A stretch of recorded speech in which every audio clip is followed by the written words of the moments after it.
So good morning or good Good afternoon, morning. depending on where you are. I am very happy to introduce for a second time Alden Solovy, a wonderful poet and liturgist. And he's going to do part 2 of the lesson that he began last Sunday. So, Alden, it's all yours. Thank you. Yeah, this is a joy and a pleasure to be with you, and it's a joy and a pleasure to talk about Shabbat and to talk about the liturgy of Shabbat. Let's just get in the mood with a poem. This is called About Shabbat. Majestic sovereign, well of blessings, how did you decide to create heaven and earth? Was this your purpose, to make a world of work for us to toil and service? Did you bring forth a day of rest as a gift to your creation? Or was this your only option after first conceiving the glory of Shabbat? Was the Sabbath itself your only intention? Perhaps you summoned time and space solely to bring forth the magnificent splendor of Shabbat. Beautiful. So, thank you. So last time we talked about the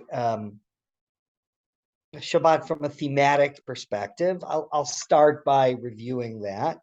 And this week we're going to talk about the unique liturgy to Shabbat. We opened up with the question of things that you remember and are drawn to about your own Shabbat. Ruth talked about lighting candles and Kiddush and the Hamotzi, with memories of your father and mother. And even when your husband was ill, it was something that was really important to you. And Suzanne, Suzanne Koppel talked about Torah study and surviving and being connected to the tragedy of the Holocaust. Christine is here and talked about singing and how we enter, one song after another. We enter from work into rest. Specifically, you talked, Christine, about light and the feeling and the how you enjoy the entrance of Shabbat and its impact on you. I don't see Randy here. Rabbi, you talked about time of renewal, paying attention. Is Melissa here? No, I don't see. No, she's not. So does anybody want to add anything to that in terms of just what Shabbat means to you? Just to ground it in us for a minute. I don't know if you mentioned this, but gratitude.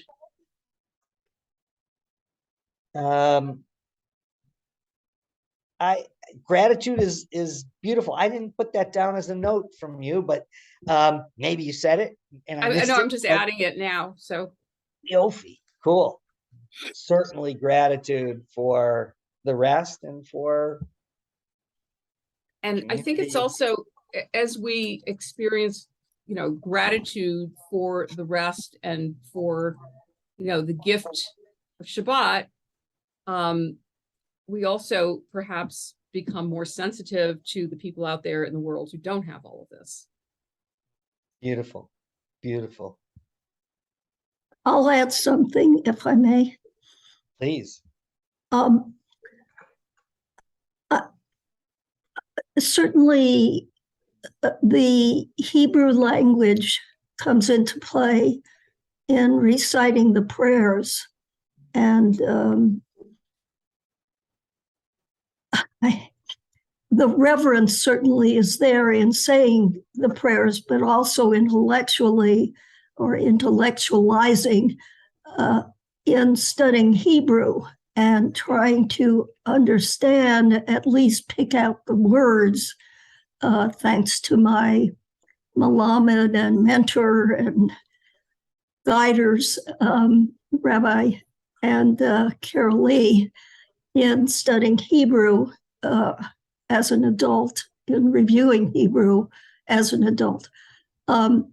Also, I think of Shabbat and the Sabbath as a time for introspection and thinking about the world, not merely my world, but the world as a whole and my part in the world, hopefully altruistically.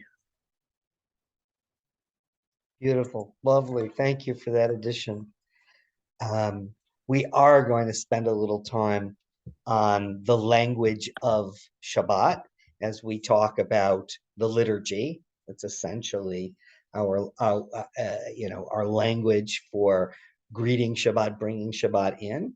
So unless there are other thoughts or comments, we'll jump into that. Now, when I share screen, I've said this before, when I share screen, it's harder for me to see people who might have a hand raised, and Rabbi's going to help me out with that. And I will,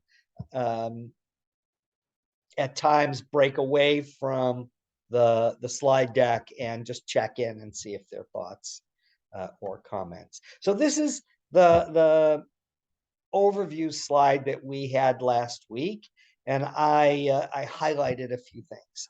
But first, the core principles: rest, menucha, joy, oneg, community, sacred time, me'ein olam haba, taste of the world to come. We talked last week about 2 mitzvot, observing and remembering, observing this Shabbat and remembering the very first Shabbat. So remembering the Exodus from Egypt, and which is the raison d'etre of the Exodus. It was to serve God, and one of our services, if you will, to God is Shabbat. To mindsets, delight in creation, suspension of time, and then we get to this set of metaphors. A number of you have talked about wholeness and peace, but there is in our liturgy a strong emphasis on romance, wedding, and Shabbat being a wedding of cosmic significance. We're going to talk about that today. We talked about last week the gift of an extra soul for the day, the neshama yetera, and that's tied up in this idea of a wedding of cosmic significance. So here's the way the Shabbat themes lay out from a liturgical perspective in Kabbalat Shabbat. Now, in most Reform milieu, the Kabbalat Shabbat service is abbreviated. So we might not have all of this. Many that I've been to, and I certainly by no means have been to all of them, but often skip the Psalms. Let's run through this. So light is a core theme, Hadlakat Nerot. So the lighting of the candles leads into this idea of Shabbat as beloved. And there are 2 songs, Yedid Nefesh and Lecha Dodi, but traditional services start with Yedid Nefesh. Then there are 6 Psalms that represent the 6 days of creation. And then we can say that those 6 Psalms are Shabbat and God metaphorically personified. The Psalms personifying masculine sovereignty, God as king, comes out in these Psalms, and then feminine sovereignty is brought in through Lecha Dodi, come beloved, come my bride, and so on. Then there are 2 Psalms that are in praise of Shabbat and the holy days. In a traditional Kabbalat Shabbat, there's a prayer called Bameh Madlikin, which is about lighting candles. What wicks can we use? We're not going to focus there. And of course, angels of blessing become an important theme as well through Shalom Aleichem. And so that's the general layout of a classic Kabbalat Shabbat service. So let me stop and ask if there are any questions, thoughts about this, anything new, anything surprising. If not, fine, we'll move forward. I guess I would ask a question, which is, I know the Kabbalat Shabbat service was put together by the Kabbalists in, was it the 16th century? And so what are they trying to create with the 6 Psalms and Lahadodi? And what is the intention behind it? So we will get there. Oh, we will get there. We're going to build that. That's the perfect question.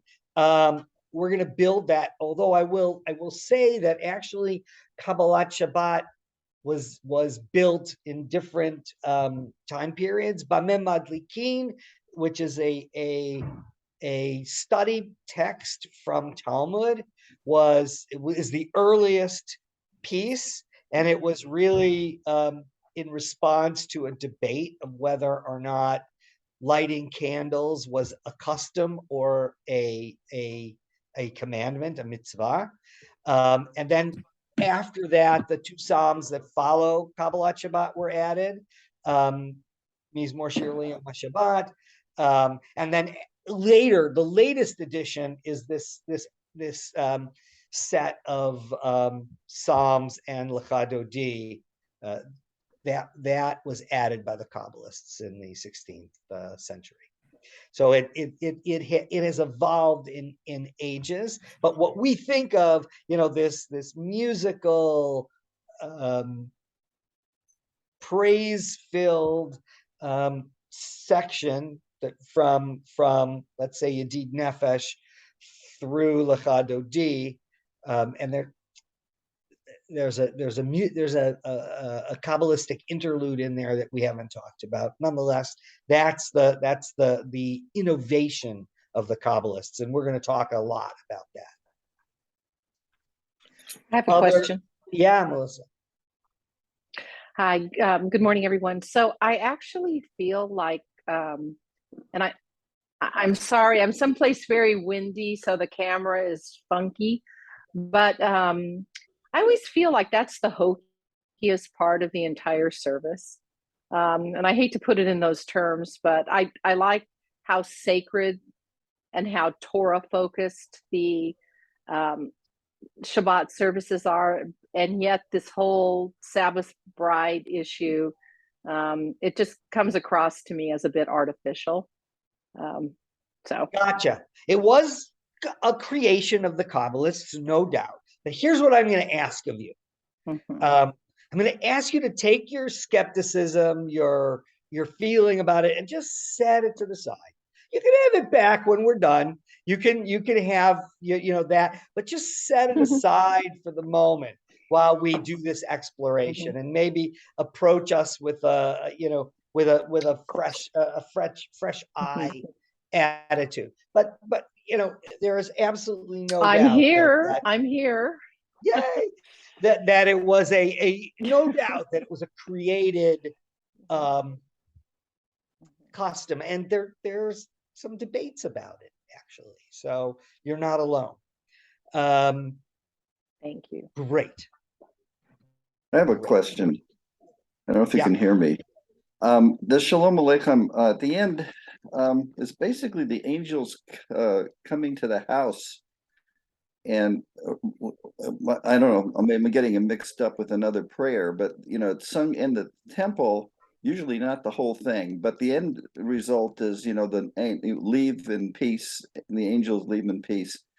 And the assumption is that it's when you're coming home from temple that you have angels coming home with you from temple, and then your house is in the perfect array for the Sabbath, and then you're wishing them good good evening and they're on their way, giving you a blessing. And so I don't understand why it's in the temple service.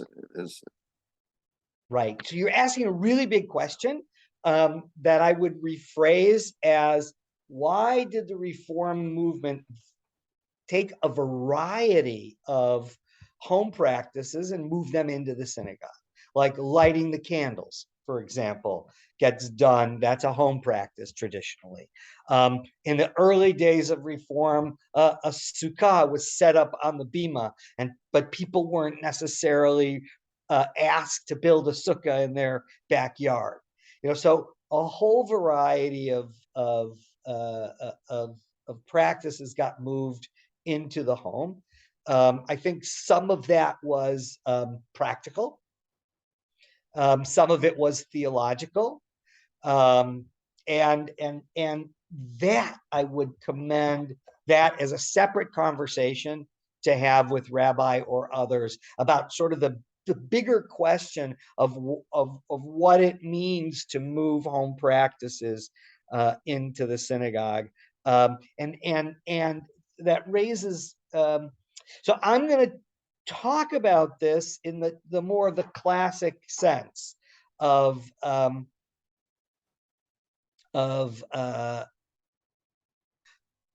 Nerot, the lighting of the candles, being a home practice, and Shalom Aleichem being a home practice, and so on. But great observation, and hopefully we'll get to Shalom Aleichem and talk about it. But we got a lot of work to do, so let's dive back in to our learning.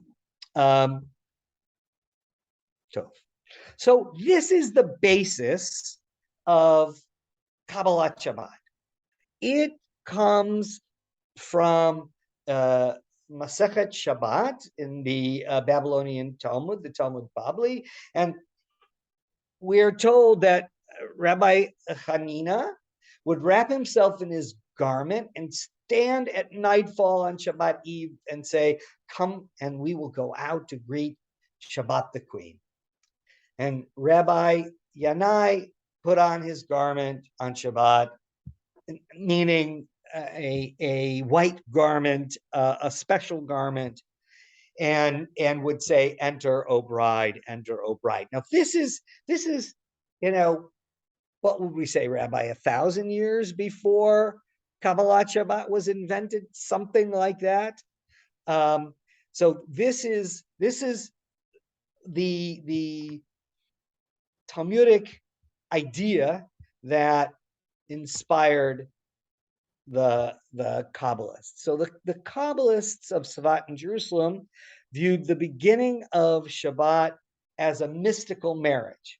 We will talk about who's getting married later, but one tradition states that this sacred marriage is between the Shabbat queen, the Shekhinah, God's feminine presence or essence, and God, the king, God's masculine essence. Another suggestion is that the bride in this marriage is in fact Israel, us, and the groom is God. So Lecha Dodi, which we sing, is the actualization of Rabbi Yanai's dream, the ritualized means for communities to greet the Shabbat. And as Rabbi Hoffman says, it is meant as high drama of the expression of God's magical name, and the traditional response going back to temple times, the arrival of the Shabbat Queen, for a truly divine wedding ceremony. In the Kabbalistic term, the Sephardic realm, which let's just call that the qualities of God, the spiritual essential qualities of God. The masculine principle, Tiferet, marries the feminine parallel, Shekhinah, and here on earth we discover wholeness and peace. The Kabbalists believe that which happened in heaven happens on earth. There's a parallel. There's the divine manifestation, and there's the earthly manifestation, and we'll talk about how that shows up in just a moment. So think about what we do in a classic sense. Shabbat, in a sense, starts long before the sun sets. Again, in the classic flow of the day, we're baking our chalot that morning. We're cleaning the house. We're setting the table. We're preparing. We put candles out. We light a candelabra, if you will. We go to services. We then come home. We have this festive meal, sort of, you might say, a post-wedding meal. The flow of the day outside of Kabbalat Shabbat, in some respects, mimics that which would happen when one was engaged in a simcha of some kind. You'd clean the house, you'd prepare for guests, you'd make special food, you'd decorate the table, you might put out candles. It would be all ready by the time everyone gets home. It would be all ready when the guests arrive.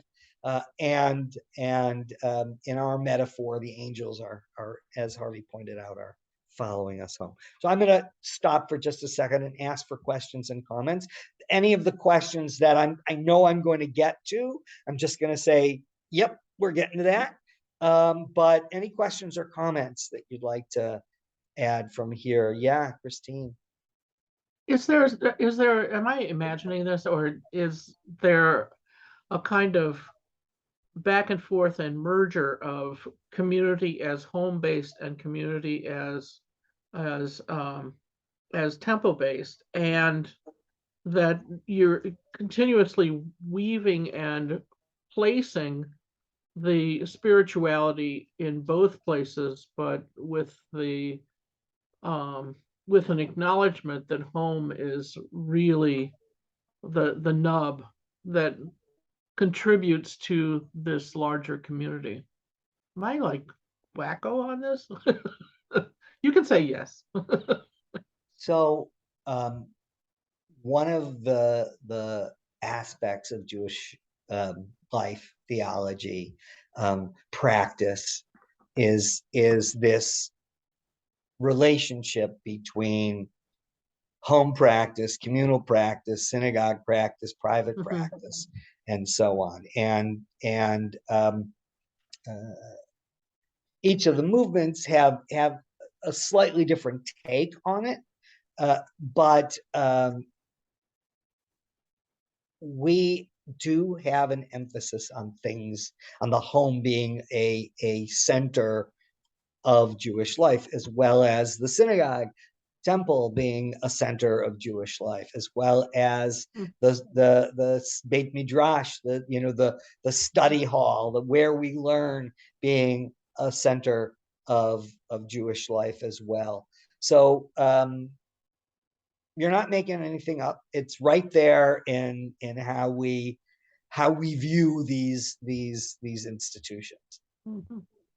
Rabbi, did you want to add anything? Did I get that? No, you're doing great. You're doing great. Okay, Tov. Other comments or questions? Yeah, I have one comment, and that is that one of the sort of hallmarks of more militaristic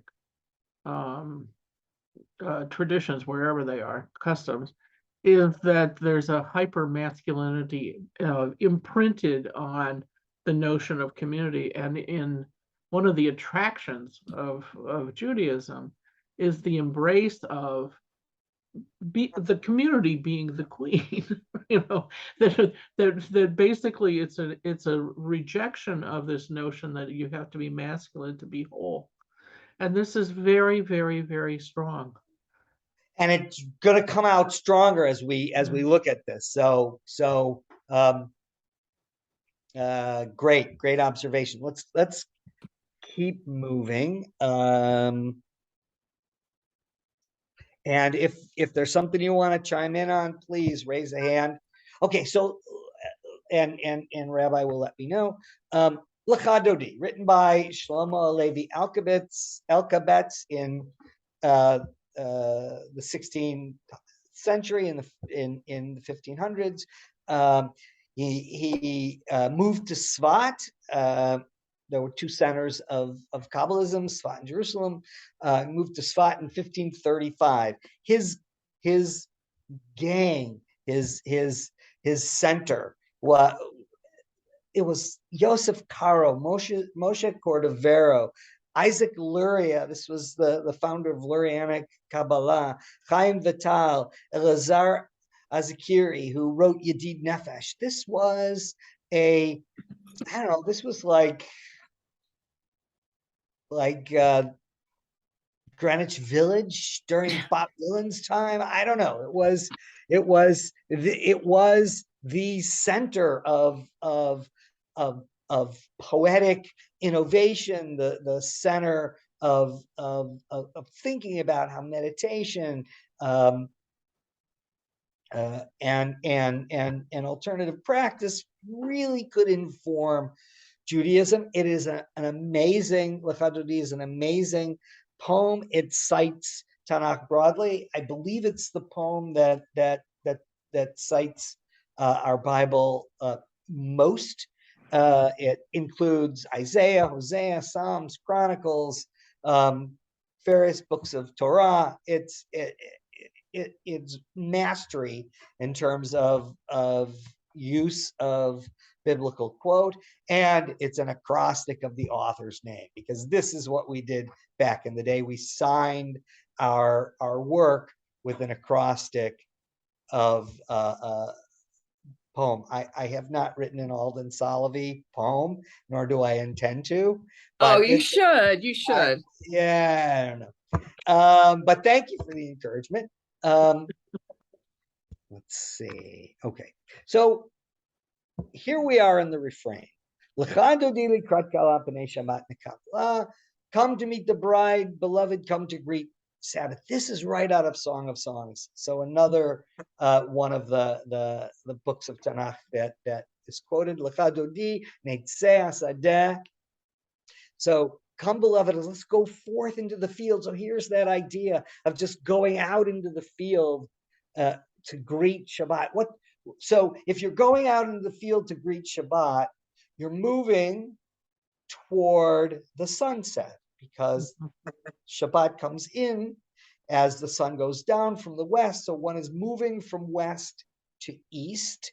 We'll talk about that in a moment, but that's that. Just have that picture of being, in hilly northern Israel, maybe, in springtime when things are getting lush, and just walking out in white toward the sunset. The first verse, Shamor v'Zachor b'dibur echad. We talked about this in last week. Keep and remember. Alkabetz writes, is a single command from God. So harmonizing the two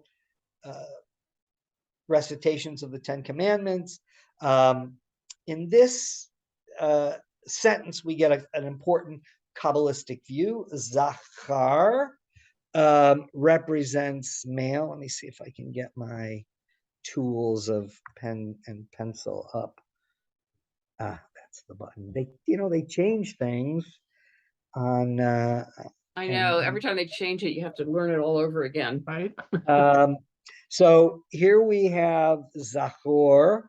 I don't know why it became red, but and so Zachar represents male, and the word Shamor. Let's see if I can change that color. Shamor represents Shekhinah, and Shekhinah is the female attribute, also called Malkut, which is, kingship or sovereignty. So we have a yesod, foundation, which is male, and sovereignty, united, and the quote unquote the offspring of the unification is redemption and holiness. Can I ask you a question? Yeah, please. Okay, so Zachar means male in Hebrew. Okay, so you know that works really well. How do they get from Shamor to Shekhinah? I think with the shin. I think Okay, that's all it takes. Yeah, sometimes it's about the metaphor, and they were building this metaphor. I will say, I would need to check to be sure. So this is the final verse. Boi b'shalom ateret bala. Gam b'simcha uv'sahala toch emunei am segula. Boi kala, boi kala. So we have a quote from Proverbs here, referred, Eshet chayil ateret bala. The virtuous woman is a crown to her husband. In this case, the metaphor is the feminine sovereignty, and we have a reference to, I want to say it's first appears in Shmot. I'm not sure. We have a reference to Am Segula, that translated here as a nation that keeps its faith. It's also translated as a special people or a designated people. And here's our quote. Kiam Kadosh Ata, you are a holy nation, a holy people. And God has chosen you to be an Am Segula, a designated nation. And so that is embedded here as well.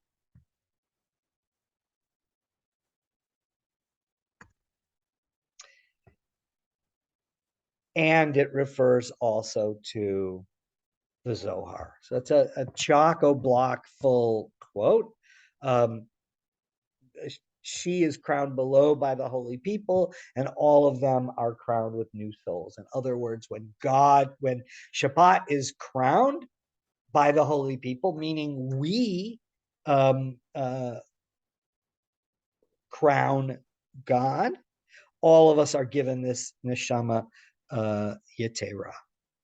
So we have 6 psalms that are in a sense declaring God's sovereignty, and then we have a poem, a song declaring God, and that's masculine sovereignty, and then we have Lecha Dodi declaring feminine sovereignty. So we're going to get into the who's who here in just a moment, but let's stop again for a second and ask if there are any questions, comments, thoughts.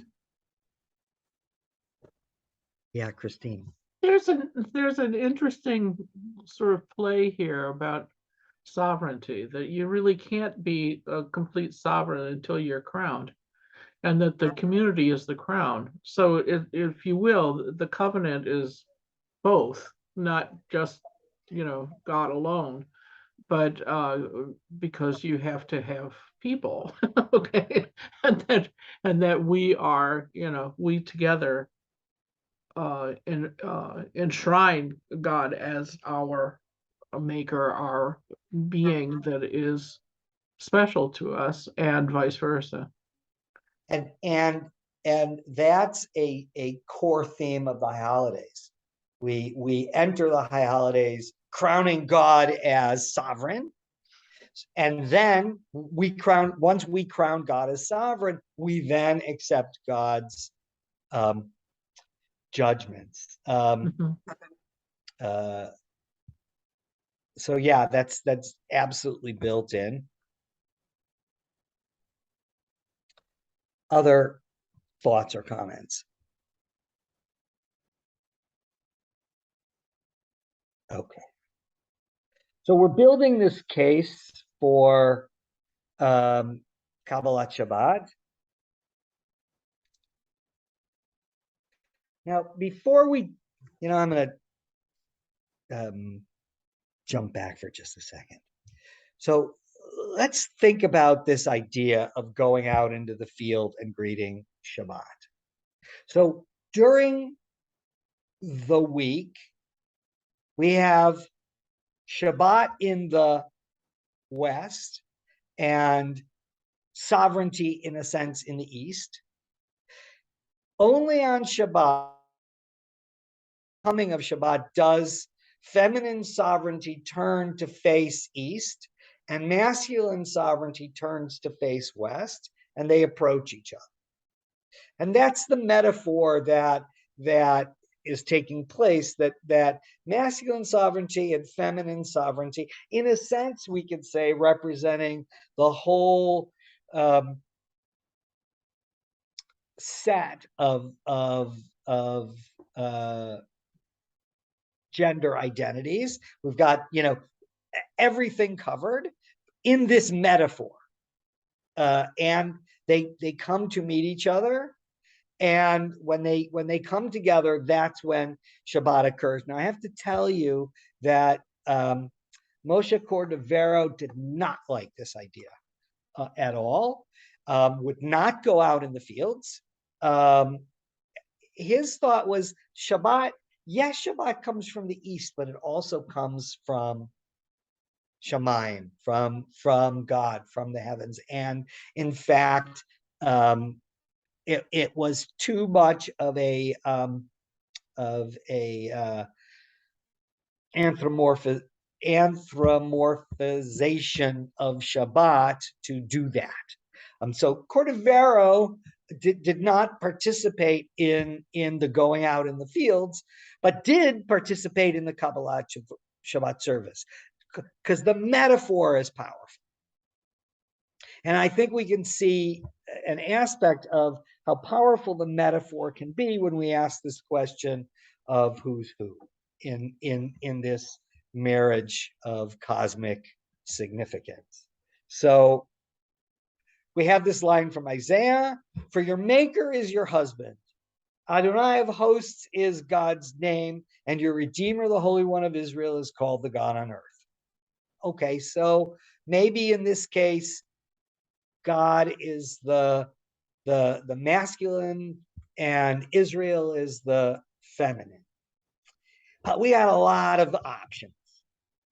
So the Zohar talks about Shekhinah, that would be the feminine aspect of divine majesty, which we talked about, Shamor, marrying or coming together with masculine aspect of the divine majesty, Zachor, that's Yesod, that's Melech. So king and queen come together, and there is a wholeness experienced. The Maharasha said, no, the bride is actually the Shabbat itself, and the groom is Israel. So we are becoming one with the Shabbat. That's what, so we are, this is a weekly marriage of our souls with this special soul of Shabbat. And this connects with the whole idea of the Neshama Yetera, the special soul that was, that is gifted, that we talked about last week. The Maharal says Israel is the bride and God is the groom. And in Leviticus Rabbah, God is the groom and Shabbat is the bride. So, I want to talk about the power of metaphor here, because that's what's happening. We're not anthropomorphizing God to a particular thing. We're saying, look at the different metaphors that might encompass the way we experience God in Shabbat. So this wedding of cosmic proportion is a wedding we can observe, the wedding between Shabbat and God, or God's feminine attributes and God's masculine attributes, or it can be a wedding we are actually part of. And Israel can be either the groom to Shabbat or the bride to God. So the I won't say it's the soul beauty, but the power perhaps of the metaphor is just how many ways it can land. The Zohar says, so that's going on in the divine realm. And the Zohar says, well, in the human realm, we then not only experience the gift of an extra soul, the neshama yetera, but we express the human to human love in partnership. The construct is, a relationship of one human being to another human being. In the Zohar, it's a man and a woman. We are in a different age and express that differently. So human to human.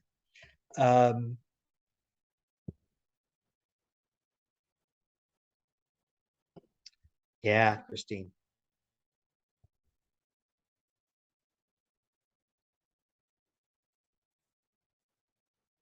You're on mute. You're on mute, Christine.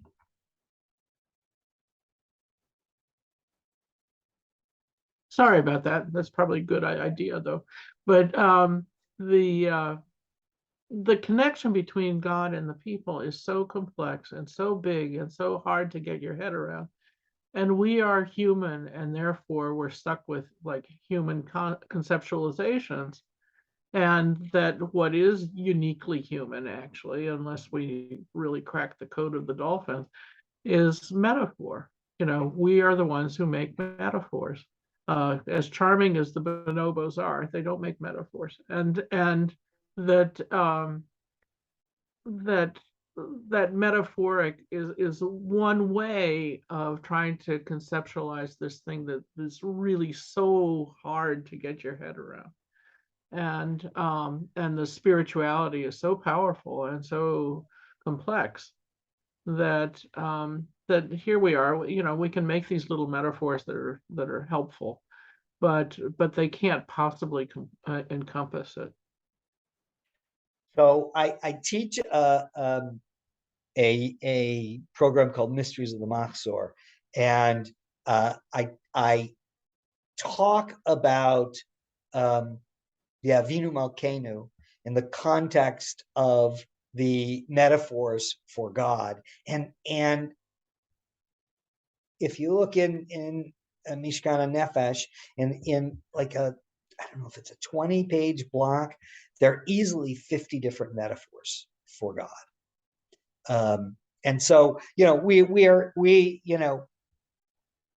core metaphors tend to be, Shekhinah, Melech, but the rabbis were actually quite rich in their conception of the metaphors that we need to truly understand or connect with God. So what do we do? Let's close out Lecha Dodi with a question. So what do we do when we get to the final verse and we say Boi b'shalom? What's the choreography? Yeah, Melissa. Turn to the east. Turn to the east. We turn, and in many congregations, To the east. Yeah. Yeah. Mm-hmm. We bow. What do we do when the bride enters the room? We stand and turn in the direction of the bride. So this from the moment that, say, Friday morning begins and one begins thinking about Shabbat, cleaning the house, putting out a white tablecloth. This is the classic stuff, right? Classic stuff. Putting, setting a beautiful table, putting out a candelabra, inviting, guests to come over, going to services, coming back with angels, having a festive meal. These are the things one does when one is rejoicing in a simcha,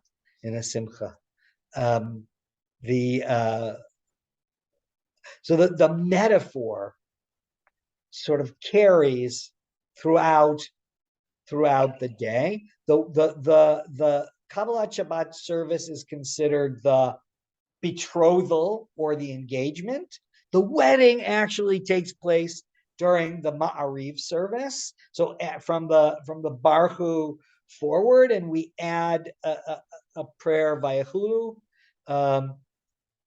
In particular, that's said 3 times in classic liturgy. It's said once in the silent Amidah. It's then chanted once out loud in synagogue, and then it is sung before Kiddush at home. Vayechulu is, I don't remember if I have this on a slide or not, but there, and if I'm stealing my own thunder, that's fine. The Vayechulu, the rabbis say, has the power to forgive transgression, even idol worship.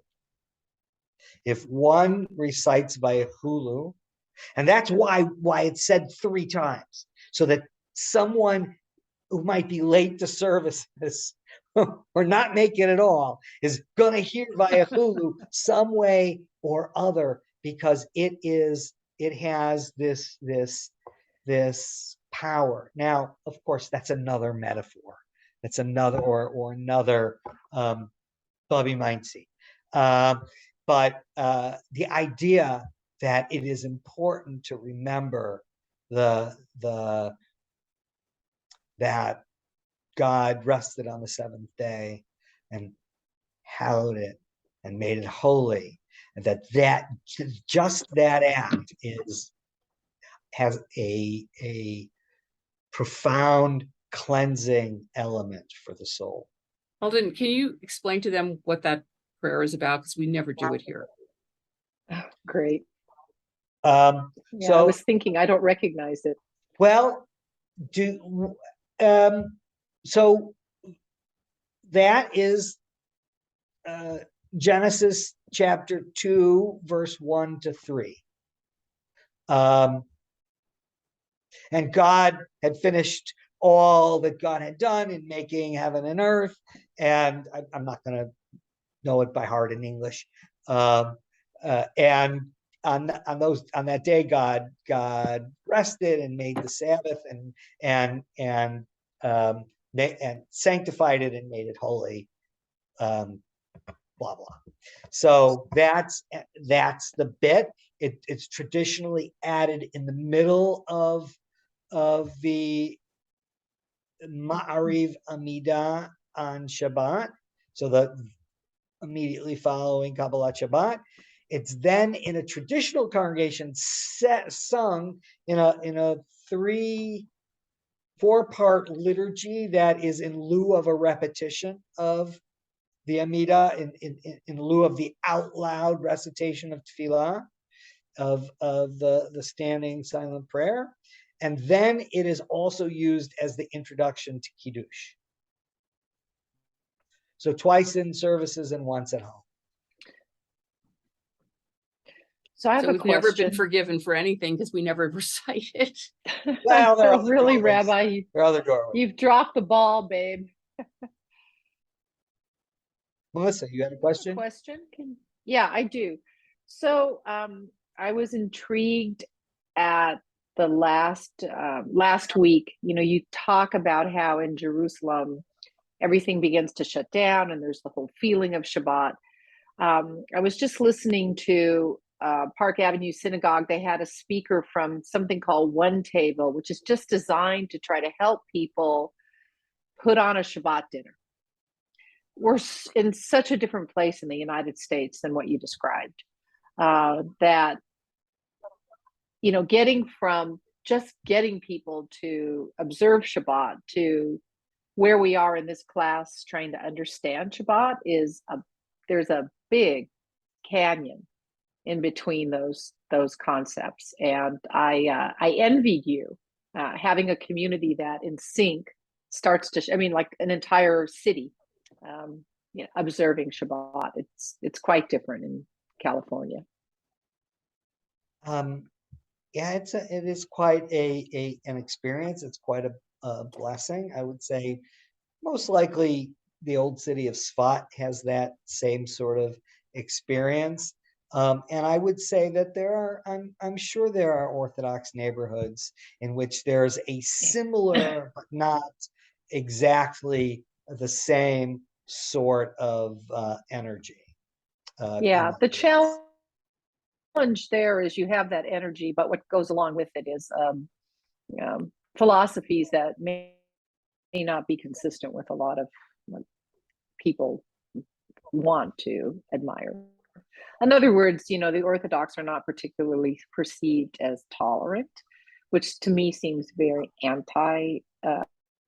it is not consistent with the way I see Judaism. Yeah. And yes, I do envy my Orthodox friends because they have such a disciplined Shabbat, but it has a lot of baggage that goes along with it. Yeah, I hear that. And, I have my issues and concerns with other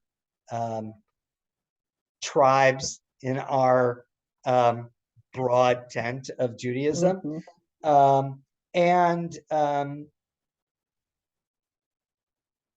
I would just say that there are plenty of places to find welcoming and tolerant. Oh, yeah. So I wouldn't broad brush any, and when I hear Orthodox broad brush reform, I also push back in certain kinds of ways. But that's not our point here. To talk about the movements that and philosophies, we'll set that aside for another time. But right. I do I hear what you're saying. Yeah. I do appreciate the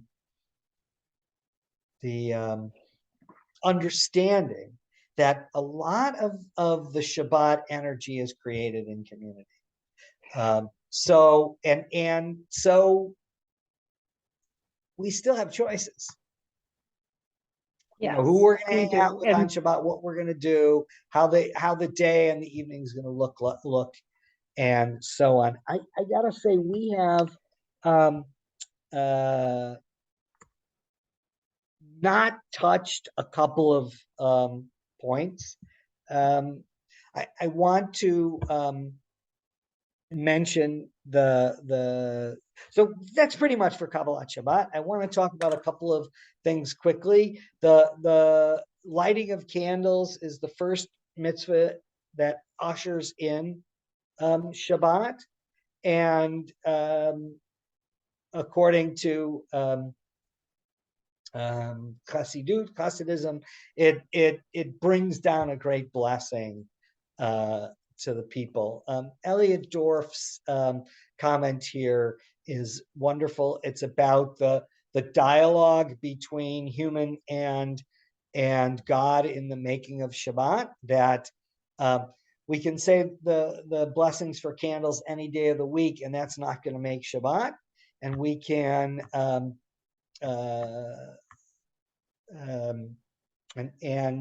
and so we need God's role in making a Shabbat, but God, God needs us also to acknowledge, to bring in, to light candles, to make Shabbat noticed, seen, part of the community, and that may be something that we were just touching on. How do we observe Shabbat in our milieu, and how do we observe Shabbat in a way that is consistent with our values, as well as bringing in a certain kind of relationship and holiness. We say this in Kabbalat Shabbat, or Zarulat Tzaddik, light is sown for the righteous, and there is a certain radiance that Shabbat brings in. This is a beautiful phrase we could probably spend 15 minutes on, but I'd like to get to this Bereshit Rabbah, which looks at, from that verse I quoted, Vayahulu, that asks the question, what does it mean that God blessed it and made it holy, or blessed it and sanctified it? And in Bereshit Rabbah, both of those things are the face of human. And so human's face shines with a kind of brilliance throughout the week, but it's not comparable to the way one's face shines on Shabbat. The Baal HaTurim says that the light is Torah, doing the gematria, the numerical equivalents of Et HaOr and Ba Torah, both add up to 613, which are the traditional numerical sum of Torah's commandments, and therefore light is Torah. When we see light, we should be reminded of Torah. Okay, so I think where we're at, I don't want to force a fast discussion of Shalom Aleichem. So I will say that let's just skip a couple and not miss it completely. So Shabbat, God's name is Shalom. Shabbat is called Shalom because they are the Shalom of above and the Shalom of below. Rabbi, how are we doing here? You're on mute. I think we're okay. Yes, I know. I had to find my mute button. So, if you want to take a few more minutes, please, really feel free to do that. It's up to you. Yeah, let's do a couple more minutes. I can do that. Because I do want to get to, now I've lost my place. That's okay. You're in light. Here we are. There we go. I do want to mention Shalom Aleichem. Shalom Aleichem, for this commentator, is about the harmony of Shabbat. On Shabbat, there is a unification. And in this song, we're asking God to bless us with not only with peace, but with right relationship with friends, with family. We're asking for a certain kind of wholeness, that the completion of Shabbat rests on us.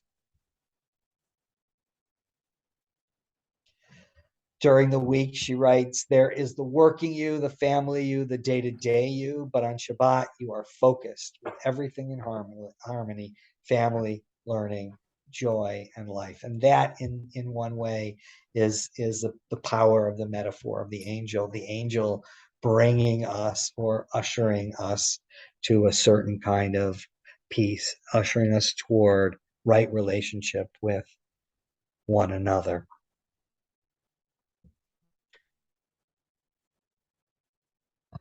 So that was the last point I wanted to make in terms of Shalom Aleichem. It's a gorgeous song.